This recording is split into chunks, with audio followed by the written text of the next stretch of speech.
부동산 시장 현황과 전망에 대해 요약해서 빠르게 알려줄 건데 그 전에 재밌는 이야기를 먼저 해주겠음.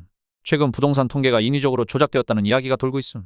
한국부동산원 통계에 따르면 2024년 8월 서울 아파트 값은 7월보다 1.27% 올라 5년 11개월 만에 월간 기준 최대 상승폭을 기록함. 그런데 충격적이게도 또 다른 통계기관인 공인중개사 협회에 따르면 서울 아파트 가격은 같은 달 4.5% 하락했고 수도권은 4.4% 하락했다고 발표함. 전국 주택 가격도 한국부동산원은 0.33% 상승했다고 발표했으나 공인중개사협회는 1.9% 하락했다고 발표함. 물론 두 통계에 시차적 차이가 있어 다음 달에 뒤늦게 반영될 가능성이 있긴 하지만 둘 중 하나가 조작되었다는 이야기가 돌고 있음. 통계는 정말 조작이 쉬운 영역이기 때문에 거의 매 정권마다 경제 지표에 대한 조작 이슈가 터지고 있긴 함.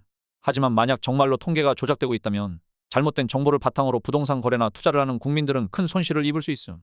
하지만 그것보다 중요한 문제는 최근 들어 부동산이 상승할지 하락할지에 대한 부동산 전문가들의 의견이 역대급으로 갈리고 있다는 것이.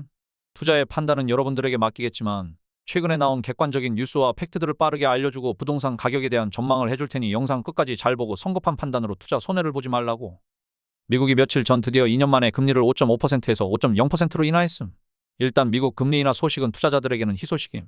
하지만 지금까지 역사적으로 미국 경기가 완전히 회복되지 않은 상황에서 금리를 내렸을 때 항상 경기 침체가 따라왔었다는 과거 데이터 때문에 이번에도 경기 침체가 곧 올 거라는 의견들도 있음.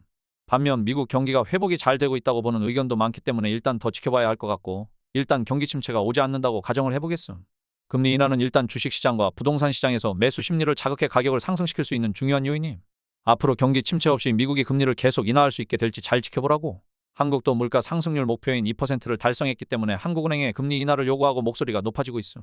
근데 문제는 금리 인하에 앞서 먼저 대응하기 위한 정책인지 아니면 한국의 가계 대출에 대한 위험 신호를 참고한 것인지는 모르겠지만 최근 정부는 부동산 대출 규제를 강화하고 있음. 한국 부동산은 수도권을 중심으로 수년간 중간 소득 가구가 살 수 있는 아파트가 크게 줄어들고 있었음. 그런데 그동안의 정책과 다르게 최근 대출 규제가 시작되었다는 것임. 대출 규제가 강화되어서 매매 대출과 전세 대출이 더욱 힘들어지고 있다는 얘기임. 신한은행과 우리은행이 전세 대출 조건을 제한했고 국민은행은 40년 주택담보대출을 30년으로 축소했는데 이런 식으로 대출 조건이 계속 강화되면 아파트를 매수하려는 의지가 줄어들 수밖에 없음.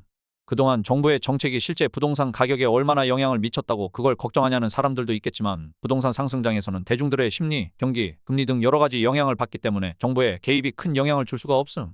하지만 역사적으로 부동산 하락장에서는 정부의 정책과 규제가 크게 영향을 주었음. 지금 현재 실거주 목적이 아닌 유주택자와 다주택자들의 대출이 사실상 중단되고 있으며 국민은행, 신한은행, 농협 등 주요 은행들이 서로 다른 기준으로 대출 규제를 하고 있어 집을 갖고 있는 사람도 새로운 아파트를 사서 이사하기도 매우 까다로워진 상황임. 전세 대출 규제가 강화되면 갭투자 매입도 제한되고 전세 매물도 감소할 수 있음. 그렇게 되면 전세 가격이 오르면서 부동산 매매 시장뿐만 아니라 전세 시장에도 혼란이 올 수 있음. 2021년까지 부동산 시장은 아주 좋았음. 하지만 2021년 하반기부터 2년 동안 거래가 뚝 끊겼었음. 2023년 상반기 들어 회복되는 듯 하다가 2023년 하반기부터 다시 거래가 감소했음. 2024년 들어서도 상반기에 다시 오르나 했는데 최근 들어 대출 규제가 작용하면서 상승세가 주춤하기 시작한 것임. 부동산 거래량은 2024년 7월에 거래량이 피크를 찍고 8월부터 거래량이 급감해서 9월 낮은 거래량을 유지하고 있음. 하지만 대출을 규제하면 부동산 가격이 빠질 수 있겠지만 이는 단기적인 영향으로 끝날 것이고 반면 금리 인하는 장기적으로 부동산 매수 심리를 자극할 가능성이 크다는 의견도 있음.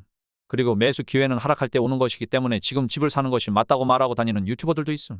문제는 아무런 충격 없이 경기가 잘 호전되면서 금리가 계속 인하될 것인지가 문제임. 그렇다면 다른 국가들과 비교했을 때 대한민국 국민들의 부동산 구매력은 어느 정도 될지 객관적으로 한번 평가를 해볼까? 단기적으로는 큰 의미가 없을 수 있지만 장기적으로 한 국가의 부동산 구매력은 반드시 참고를 하는 게 좋음. 현재 대한민국의 민간 부채 비율은 222%임. 한국의 GDP 대비 가계 부채 비율은 100%를 넘은 지 오래고 2024년에는 150%를 넘어설 것임. 부동산 대출과 관련된 모든 수치가 전 세계에서 가장 위험한 수준임. 이에 대비하기 위해 DSR 2단계 규제가 도입되어 수도권의 대출 한도가 더 축소될 예정이며 대출 총량 규제가 시행되어 은행들이 전체 대출량을 제한하고 있는 것임.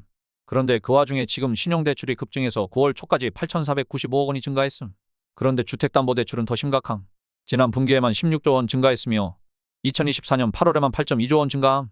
안 그래도 국제결제은행 BIS는 한국의 가계부채가 경제성장에 위협이 될 것이라고 경고한 바 있는데 한국은행도 현재 한국 주택시장이 과열 조짐을 보이고 있다고 발표함.